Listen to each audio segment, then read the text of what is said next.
네, 임대차 3법 더불어민주당이 주도해서 국회 문턱을 넘더니 어제 국무회의까지 통과하면서 일사천리로 시행됩니다. 하지만 정부 부동산 대책을 헌법 위반이라며 규탄해왔던 일부 시민들은 오늘도 거리로 나섰습니다. 남영주 기자가 현장에 다녀왔습니다. 굵은 빗줄기에도 거리에 나온 시민들이 피켓을 들고 구호를 외칩니다. 사유재산 강탈 정부!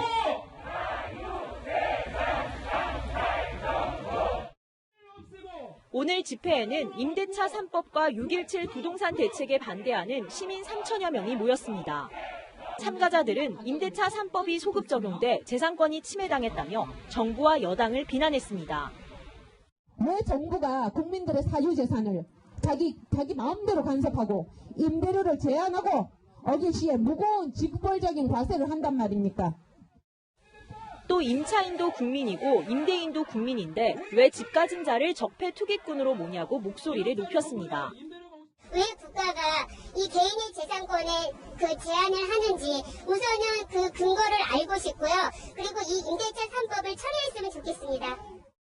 노후 생활을 불편하지 않도록 하기 위해서 임대사업자가 됐습니다. 기존 임대사업자들의 기존 혜택은 세제상의 혜택은 상당 부분이 줄어들게 됩니다. 피해를 줄어들게 됩니다.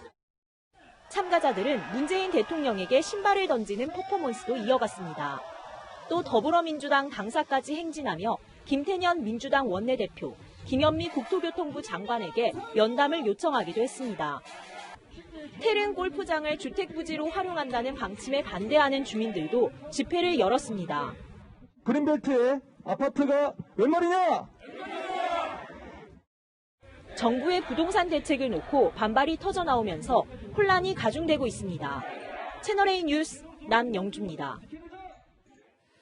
자, 이렇게 한 번도 겪어보지 못한 주택 임대 체계는 시작이 됐습니다. 전세가 동나고 월세가 채울 거라는 전망이 우세한 와중에 그래도 전세 제도는 유효하다는 반론도 있습니다. 애매한 조항 때문에 집주인과 세입자 간의 싸움이 늘 거다, 이런 지적도 있습니다. 이상현, 박정석 기자가 하나하나 짚어보겠습니다.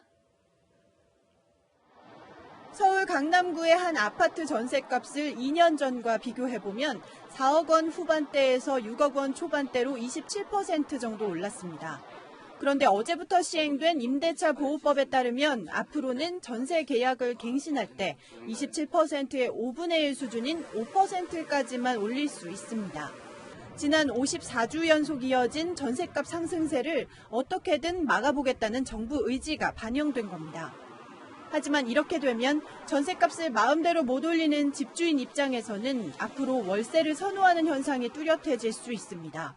전세를 월세로 전환할 때의 비율은 서울이 4%로 보증금 1억 원에 1년에 400만 원을 받을 수 있습니다. 0.89%인 예금 금리에 비해 훨씬 유리합니다. 여기에 보유세 인상 부담까지 더해져 월세를 선호하게 돼 전세가 시장에서 사라진다는 겁니다. 세입자로부터 전세 보증금을 받아서 은행에 예치하기보다는 월세로 돌렸을 때 수익이 훨씬 크기 때문에 집주인 입장에서는 월세를 선호할 수밖에 없는 거죠. 각종 부동산 규제, 실거주 조건이 강화된 것도 전세 공급을 위축시킬 걸로 보입니다. 하지만 월세 전환이 급격하게 일어나지는 않을 거라는 예측도 있습니다. 서울의 경우 전세가율이 54%로 매매 가격의 절반 이상인 만큼 보증금을 빼줄 목돈 마련이 어려운 집주인이 상당수기 때문입니다. 또 집값이 더 오를 거라는 기대가 있는 한 전세를 낀 부동산 투자는 이어질 거라는 전망도 나오고 있습니다. 어제부터 계약갱신 청구권과 전월세 상한제가 시행됐지만 시행 초기부터 혼란이 속속 나타나고 있습니다. 구체적인 가이드라인을 찾아보기 어렵기 때문인데요. 혼란을 가중시키는 세 가지 키워드 짚어보겠습니다. 우선 집주인 실거주입니다. 집주인 본인이나 직계 존비속이 직접 거주하면 계약갱신을 거부할 권리가 생기죠. 그런데 집주인이 내가 살겠다고 해놓고 다른 세입자를 들였다면 이 사실을 직전 세입자가 어떻게 알 수 있냐는 겁니다. 인터넷 카페에서는 흥신소라도 가야 하냐는 반응까지 나오는데 실제로 세입자가 집주인의 실거주 여부를 확인할 방법은 마땅치 않습니다. 집주인의 주민등록 등본을 떼보거나 우편물을 확인하는 것도 불법 소지가 있고 확정일자는 이해 당사자만 볼 수 있기 때문에 전 세입자는 확인하기 어려운 실정입니다. 다음은 주택 파손입니다. 임차인이 주택의 전부 또는 일부를 고의나 중대한 가실로 판손한 경우 집주인이 계약갱신을 거부할 수 있다는데 전문가에게 물어봤습니다.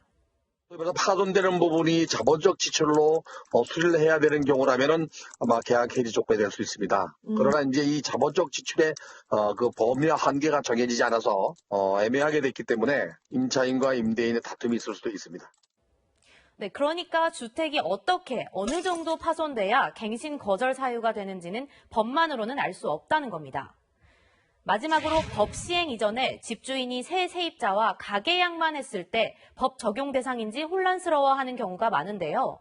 정부는 가계약은 계약 이전 단계이기 때문에 영향을 미치기 어렵다고 밝혔지만 전문가들은 일반적으로 가계약도 계약으로 인정하는 사례가 많다고 지적합니다. 정부 해석과 시장 관행이 엇갈리는 대표적인 사례입니다. 이렇게 복잡한 사례가 많은 만큼 임대차 3법 관련 분쟁도 늘어날 것으로 보입니다. 정부는 임대차 분쟁조정위원회를 늘리겠다지만 세부 규정부터 조속히 마련되어야 한다는 목소리가 나옵니다. 채널A 뉴스 박정서입니다.